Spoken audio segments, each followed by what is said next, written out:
Welcome to Latinas from the Block to the Boardroom, where wisdom comes from everywhere. This is a podcast about generational wisdom shared to help build a bridge for future generations and to build stronger communities through education, technology, and health. Welcome to Latinas from the Block to the Boardroom.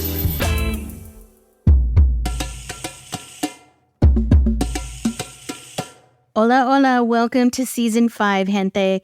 We are excited and laser focused about the content we're going to put out this season moving into 2024.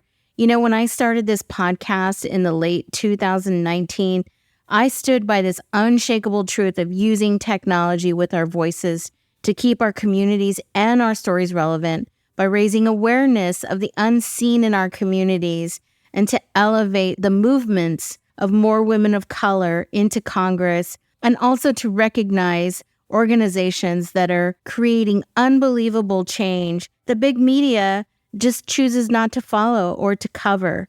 These stories that we are creating, these data points that we're providing out into technology platforms, we and they are the boots on the ground for the change makers of tomorrow and the future of what AI will represent us when prompted correctly. Now, that's a whole nother story. You can check out episode 42 about that one. But what I've said in the past and speaking in person is that technology has the power to change the narrative. Because as we speak and as I wrote this, it is changing and making a new content data point. All of our input from our stories, our current relevance in our communities that we are presenting out into these platforms by podcasting and creating content, that's a vital data point that these technology platforms cannot easily erase. You know, our communities right now are in peril as bills and voter registration and all these abortion rights, especially the turning of Roe versus Wade, which was created 50 years ago in the civil rights movement, have been overturned. We cannot stand by the sidelines when our ancestors and also our legacy of our historical relatives have created policies and systems for us to thrive. We must look back and thank them for their contributions by supporting what we have put down, but also how we can change the future. You know, as much as I want to use technology for good, many people will use it for bad, and they will leverage more fear and false information as we move into 2024. We have community power and just as much access to these technology systems and their platforms to provide community resources of truth and also where to access information for opportunities. As I watch the 2026 election, I know the events of Facebook swaying the election based on content from ads that were supported by the Republican Party to sway the vote, and these algorithms that threw in the false narratives and information to our communities. This is a known fact, and we can look it up in a docuseries if you like. It's through Netflix. This is not something I am making up. This is our most crucial and very necessary time, as I've mentioned, for women and community leaders and allies that are making the narrative change through collective media, building their own technology platforms, and finding the opportunity to exist in our creative power. We only have to look to the South, and I'm talking about Mexico, which just recently abolished abortion as a criminal offense, and they are on the path to electing their first female president from the two most major political parties that run the entire nation. They have only been able to vote since 1953. And that is the power of women coming together to make something wonderful happen. It was not that long ago that Latinas are changing the narrative. When we have access to healthcare and education, our communities thrive. Systems get changed. Economic power shifts towards equality and racial and economic justice.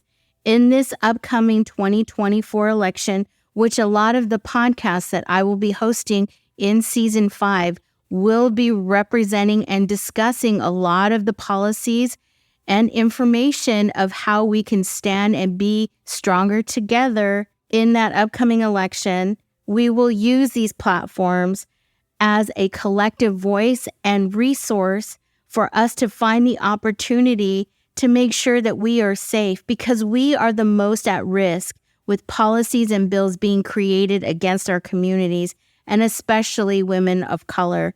These technology platforms will not be our one source of truth until we are included in the development of our own content. We are heard in local community media outlets, and we also help create avenues for the conversations to help mobilize our voices towards the democracy for future generations. As the great John Lewis, who tirelessly fought for voter and civil rights in the South, and particularly in Alabama, a state that now criminalizes women who leave the state for an abortion, he once said, "When something is unjust and not right or fair, we have a moral obligation to say something, to do something. When our children's children ask us, 'What did you do? What did you say?' This is where we hold the power in our hands to make that change." You're listening to it right now. So thank you for joining us in this movement of changing the dominant narrative through the power of our collective voices. It's so vital, and you have the power to change technology. So let's welcome Beatriz Verana, the CEO of the Women's Foundation of California. Gracias, Bia, for joining me today on Latinas from the Block to the Boardroom. It's an honor to have you here based on everything that's going on in not just the nation and California, but really globally. And it's a discussion that really needs to happen between intergenerational wisdom being shared, which is what I like to say on the podcast a lot, sharing the wisdom of where we were in the past, where we're going in the future.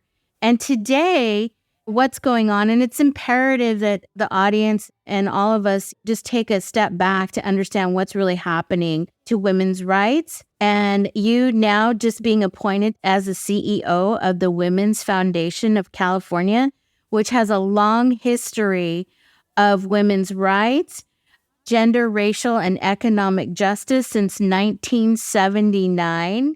You're from Brazil, and here you are holding down this a giant organization that has accomplished many bills in California, and you're fighting for reproductive justice right now, and also what's happening in the election coming up. So before we get into all that, I know that's a heavy. Everybody take a step back, get your tea, because it's about to get real. Tell me about Bia right now and why this has become your North Star here at the Women's Foundation. Thank you, Teresa. Muchísimas gracias. Me emociona estar aquí hablando contigo. I'm so excited to be here. Thank you so much. And yeah, you're right. We are living a very important moment, a moment where attacks on gender, on women, on the LGBTQ community, on attacks on bodily autonomy are pervasive, not only in the United States, but across the world. And you're right, I am from Brazil. I am from São Paulo. I immigrated to the United States as a teenager to New York. And having spent most of my childhood in different places in the state of São Paulo, in different cities, and left the United States during the military dictatorship when folks were disappearing, and immigrated with my family. And after a few years, my mother went back to Brazil and I stayed. And I think back on the experience, the immigration experience. I also think back on the experience of growing up under such a repressive and regressive government in Brazil that really my North Star started very young, in terms of understanding that there are ways in which our freedom and our rights can be taken away very easily and very quickly, and the consequences of that being so extreme and so violent. So extremely honored and happy and excited and also nervous and all of the things that happen when you are in a leadership position. And to be in this place right now in California, the Women's Foundation of California, which is a very special place that really believes an organization and folks that really believe in investing in people, in intergenerational solutions that really invests in communities, in grassroots organizations, and also grassroots leaders. We're in a very fragile moment for democracy and for progressive societies in general. And the fact I am Brazilian right now is particularly poignant because Brazil and the United States we're living very similar while completely different at the same time. Very similar policies, very similar experience with Trump and Bolsonaro, what has happened after both of those presidencies, and with Bolsonaro being held accountable in some ways in Brazil for the January 8th that we had in Brazil, which was similar to the January 6th that we had in the United States, and that there are efforts to bring the former president to justice as well. So I feel that I am and we are together. We are the leaders that we need right now. We are the network of young and middle-aged and older and gender expressive folks in California fighting for bodily autonomy, fighting for democracy, fighting for progressive change, and leading in the United States and also impacting the rest of the Americas as well, because we are connected. We are very much. I couldn't agree with you more. Sometimes we can be very narrow focused about what's happening here in California or maybe, other communities in the United States. But when it becomes a global issue, and I like to say this, collectively, we understand what's happening against women, having economic stability, having the right over our bodies, being able to vote. And that's just not for Latinas. We're talking about all communities here that are really being marginalized even more across the world. And we focus here in the United States about what's happening. This organization, which is a women's foundation here in California, really starts to become a leader to show and to help other women that are running for office or that are standing up for reproductive justice or that are helping and educating women to be economic entrepreneurs and leaders for their communities so that they can have sustainability and build some wealth, right? So, it's all encompassing. And I just love what the organization has been doing. So tell me a little bit about when you came over here, and was there a pivotal moment for you besides what you said, the immigration process, but there was something here in the United States that really galvanized something for you to really start on this path? Yeah, I definitely think there were a couple of things. One was really understand when I moved to the United States, there weren't really classes for English learners. So sister and I were put in special ed classes thinking that that might help learn English a little bit easier. And really having the experience of not really understanding how to read cultural cues, not feeling extremely vulnerable in spaces of not being familiar with how things are done. I think that experience, and it might sound that a little simplistic, but there's something about that vulnerability that really created for me an understanding about what it's like to be in positions where you are at the mercy or you are less in charge of your own destiny. For me, that's what that felt like as a teenager moving to the United States and being far away from community, from folks who had known me, folks who really were paying attention to me. So there is this way in which my entire career has really been focused on gender justice, economic justice, racial justice, and environmental justice. And I've done a number of different things, but with that always being my North Star. So I've done a lot of work in film and I've done a lot of work in media arts. Then I moved to doing work that is very community based, that was affordable housing development in Philadelphia for a number of years. And from there, I led an organization, a social service and policy advocacy organization for 10 years, where we worked with moms and kids who are homeless, moms and kids who are in abusive situations, seniors, young people. So it was an all around organization, all comprehensive services.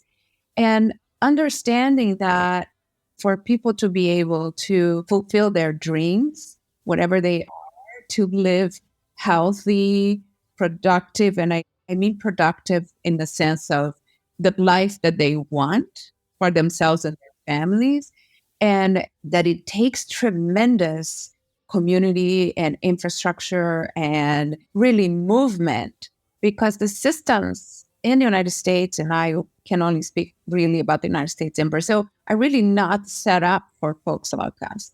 The systems are set up as barriers. So what you need to have is so much more to be able to do something that a cis white man will be able to do very, very easily. So I feel that my entire career, even though I have done different things, have always been focused on how is it that we, one, change the local circumstances of folks? How do we then change policies and structures and systems that impact folks? But then how do you go from the local to the state and to the national and, of course, the international? Because, for example, we know that in the United States right now that the right and the extreme right have been working very collaboratively with each other to get to the point of overturning Roe. We know that the right in the United States is coordinating and communicating with the right in Brazil and really making, of course, in other spaces as well. But I just want to talk about these two places that I know intimately. And so it's very important for us to create the spaces for ourselves, to see ourselves in action, to really not just resist these attacks on us, but to really imagine and create the world that we have not experienced yet. So that is why the Women's Foundation of California, that we focus on supporting leaders, grassroots organizations, policy and systems change and narrative change, and connecting folks. So networks of powerful people can really move local, state, and national policies. Yeah, that's a mic drop right there, because that is the power of networks and collaboration and building an ecosystem. Because as you were saying in that statement, they've been doing that for some time. And it's a game of chess versus checkers. You know what I mean? It's a strategy. It's been going on for some time. And I think all of us are just starting to wake up to see how this is really organized and how do we mobilize now. That's the next movement for a lot of women, because the power of women's voices and how we collaborate and share in communities, as you said, from a local level to a state level to national, it's really powerful. You know, I'm so moved by it. So one of the things that I know that is in the works for you as a CEO is building and elevating a lot more into the future. So what does that vision look like for you? So we have in the past, as you said, 40 plus years, really focused on supporting movement building in communities and systems change, policy change. I want to make sure that policy is very important and necessary policy change. And we also need to change the hearts and minds of folks. So the cultural work, the narrative change, how is it that you are able to reach someone to be able to have a different experience or to understand something differently is not often about the facts. It's more about, which is what policy is. Here are the facts. Here is all the information. This is why we need to do it. which is important, and we'll continue to do it. The work of bringing folks along, changing hearts and minds, which is really the cultural and the narrative change work, is really vital so that we are thinking about change more than in 4-year increments, more than in election years. Because the attacks that we're experiencing right now, as you said, with voter repression, with redistricting, all of that work, it's all connected to bodily autonomy, with really the attacks on gender. It's all connected. So I think it's a combination. We need to do a couple of things. We need to continue to organize, continue to mobilize, and it must be intergenerational. It must be that the young folks are out, and they are out. They are incredible. We have a program that's called the Summer Leadership Institute for young folks who are women and gender expensive, women identified and gender expensive, from 14 to 18-year-old. And it is amazing what these young people are doing. They are brilliant, they are smart, and they are trying to be connected across the state. So they're coming together. They're going to spend a little bit over a week together, and they are connected to a network of alums that we have who have gone through the Peace of These Policy Institute. There are over 600 alums in California that have passed over 50 bills in the state of California. So it's already a pretty powerful network, because each one of these folks are connected to many other folks. And so the vision is really not only to organize, but organize towards a progressive state of California for women and gender expensive folks to be able to live their dreams, their rights, with health, with food security, economic security, racial justice, all of the things that we haven't had. So I think it's important to think about the work of places like the Women's Foundation of California and other places that, yes, these moments are very important, because we know elections matter. We know voting matter. We know how much folks fought for the right to vote. And that is one piece of the work. So it's very important for us to be able to stay connected, to be able to think about the narratives that we're responding to, but creating new narratives. Right. So you bring up a very interesting topic for me, because when you say changing the narrative and being connected, a lot of that is through technology. And today, when you say the dominant narrative exists, it exists through the platforms that we use, the information that's being fed through technology, how it's being fed back to us based on algorithms. And we are not on the platforms building the technology today. It's a lot of narratives that have been previously filled through the interwebs. It is something that I am very passionate about, which is why I started Latinas from the Block to the Boardroom, because of our racial identities through the interwebs, how we're portrayed, our identities as very low wage and not economically business and CEO oriented, which is why I have a lot of women like yourself and community members and tech builders being on this platform, because that is changing the narrative. Google governs 90% of the search market. And right now that's being weaponized towards women who are searching reproductive services, health, and then also voter information. And then if we can go back to the pandemic, how the misinformation of the pandemic was also hurting our communities. So in this capacity of technology being a force for this vision of being connected and changing the narrative, I want us to realize that a lot of policymaking and your organization are a fact-based resource site for true information. It's a real danger.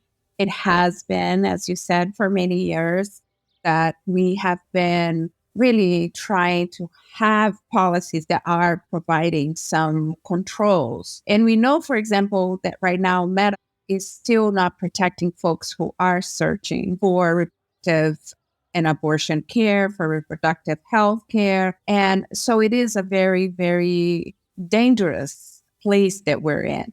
As somebody who grew up under the military dictatorship, I mean, right now, all the facial recognition and all of the things like in a repressive government, not that we don't have some of that in the United States, but it's just incredibly scary. So I also want to say that there is a lot of people doing incredible work, not only to get policies in place, but to really to work on narrative change that really is comprehensive, that is inclusive, that is really trying to reach folks where they're at to be able to support them in seeing other parts of the reality that we are experiencing. So, for example, speaking of Latino organizations, there is the Latinx House, such a force really looking at representation for the Latino community and the Latina community, but really beyond representation, how is it that you create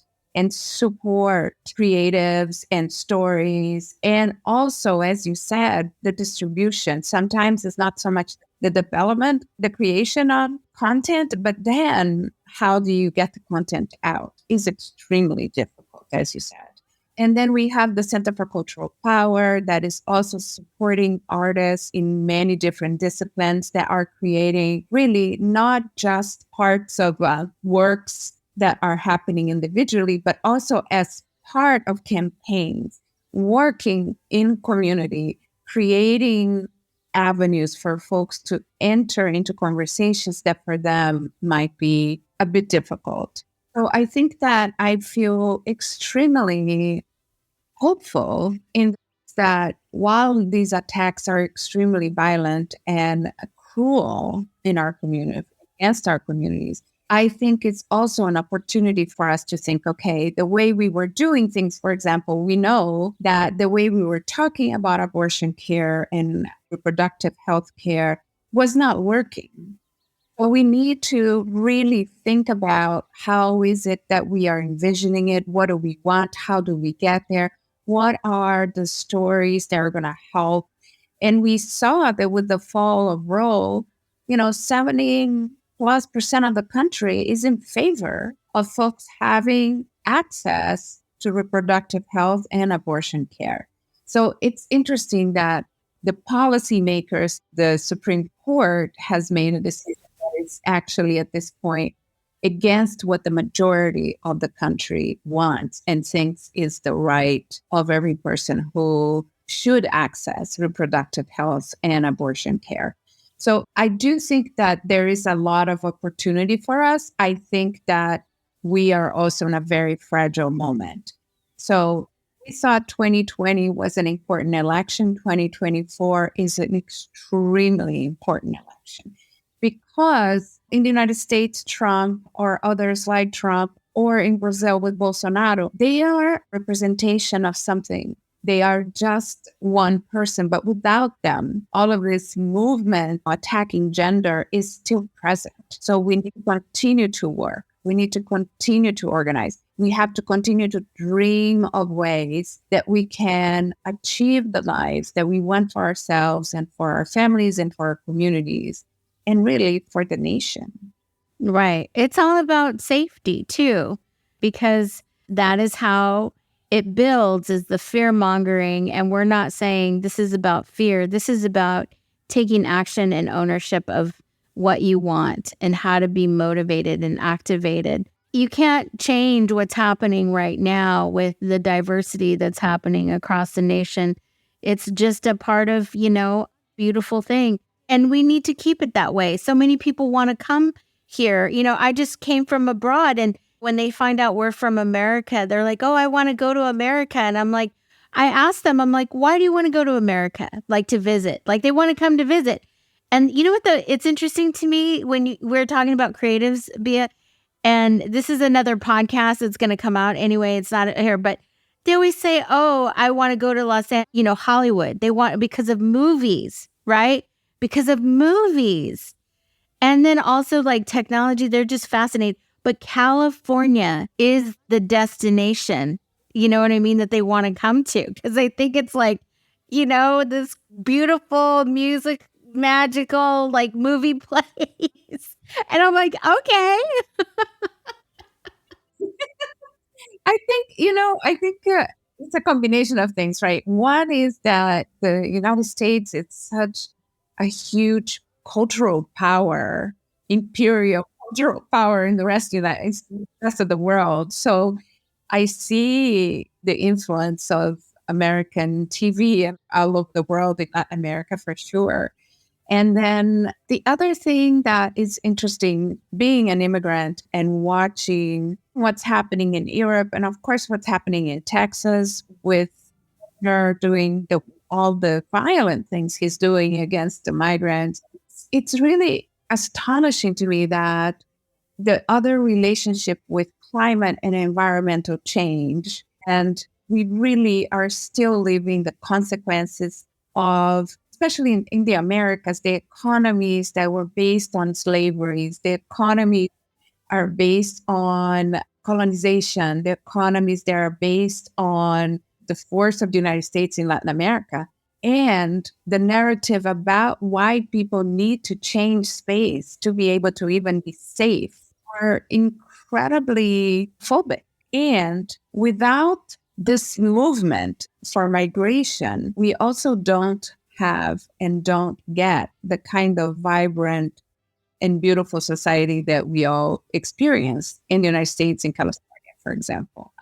And also, we really lose out on understanding how is it that folks have courage to do the really very difficult things that they do to make the decisions that they make that are very consequential for themselves and their families and generations. And my last point about the immigration piece is that folks can't move around the world, but money can. The money travels really without passports across the world. So it's something to think about, and to think about the connections between the migration, between the attacks on bodily autonomy, between attacks on democracy, and the attacks on the earth, and the attacks on how is it that we are in a space where the earth is burning.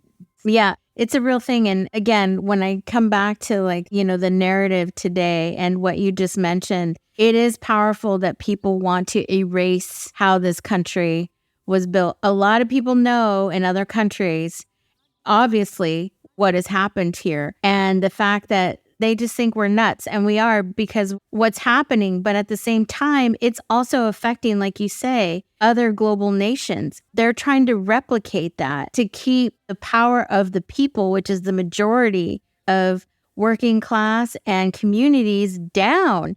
And it's all a colonial mindset in a way that has to change. And this is what we're talking about, changing that dominant narrative and using your voice as a platform however you can, or assisting those.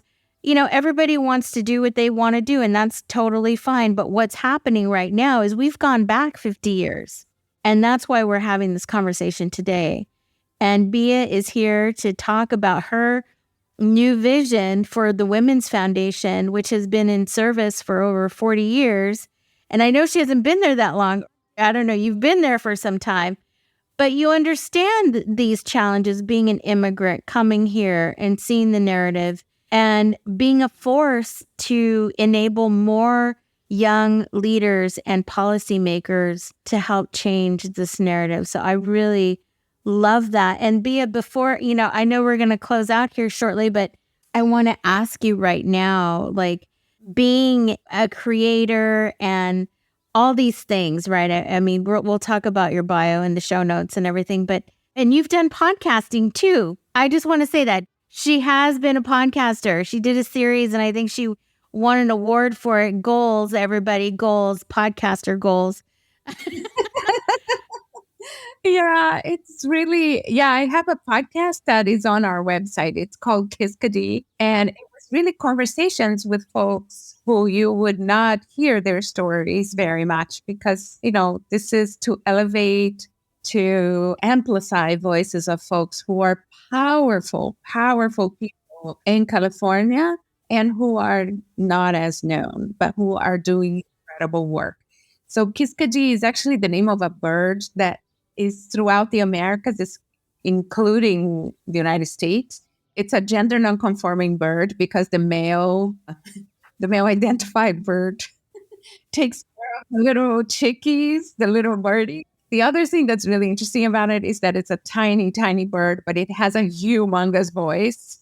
And I grew up listening to TV in Portuguese, singing in the morning. So, and I love that it has the continuity of all the Americas.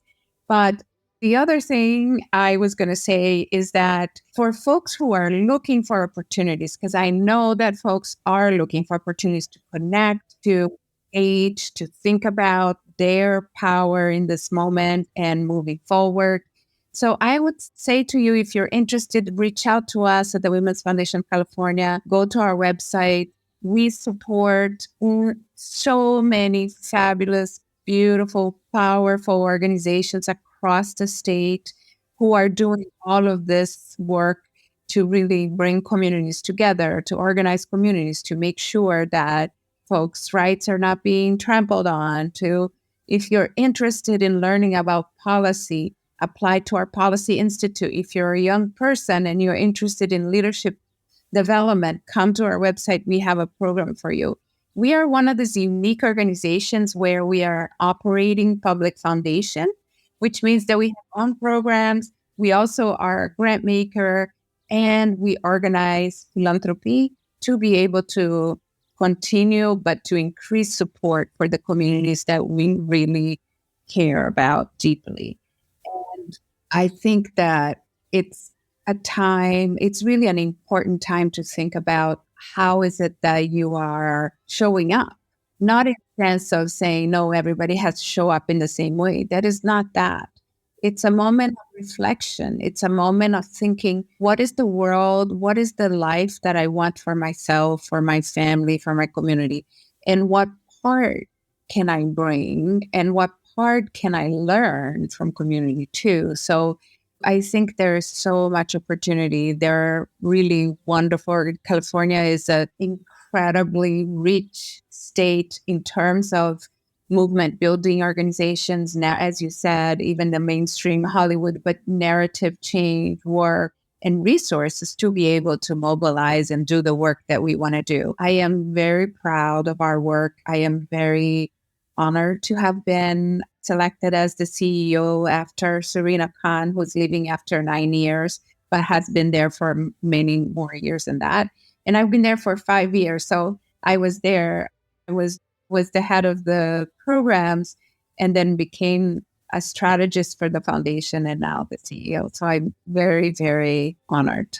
Oh, that's wonderful. Thank you so much for sharing your journey and leaving us with a connection of how to find you and the Women's Foundation of California for resources to help get involved or just to educate yourself. I also saw how you funded so many organizations that are powerful today, like the Dolores Huerta Foundation and all these other, wonderful organizations that are thriving today. And that's how you build the ecosystem of women empowerment, community leadership. I mean, California is 40% Latino. So, we are really leading a lot of initiatives here through a lot of policymaking and organizations. So if you like to get involved, it's the Women's Foundation of California. And Vieira is the CEO. And you can find her there and connect with her, or also on LinkedIn. The information that's being passed through their social handles, and that's the Women's Foundation of California. Bea, is there anything else you want to leave us with? I know there's many things, but what's the number one thing we can leave this podcast with today? I think that it's important to remember that we are the leaders. We are the dreamers that we need right now. We are here in this moment, and we are who we're waiting for, and we are who are going to change our systems. And we are the ones who are going to be able to bring about a world where we can thrive. Yeah. Thank you so much, Bea, for being on Latinas from the Block to the Boardroom. Gracias, Teresa. Gracias. Thank you, Bia, for joining us today on Latinas from the Block to the Boardroom. I hope you're all inspired by our season 5 and having Bia open us up with all the information of how we can come together collectively and to understand what's at stake in 2024. If you'd like to know more about the Women's Foundation of California, it's womensfoundca.org. Her podcast, Kiskidi, can also be found on the website. You can also reach out to Bia through LinkedIn at Bia Vieira, and that's Vieira, of the Women's Foundation of California through LinkedIn. This podcast was produced by Teresa E. Gonzalez of Latinas from the Block to the Boardroom and founder of 5E Leadership and Marketing. If you'd like to learn more about Latinas from the Block to the Boardroom podcast and our services, please sign up for our newsletter at latinasb2b.com. You can also follow us on Instagram at latinasb2b, YouTube channel that we have, Latinas B2B, and also LinkedIn at Teresa E. Gonzalez.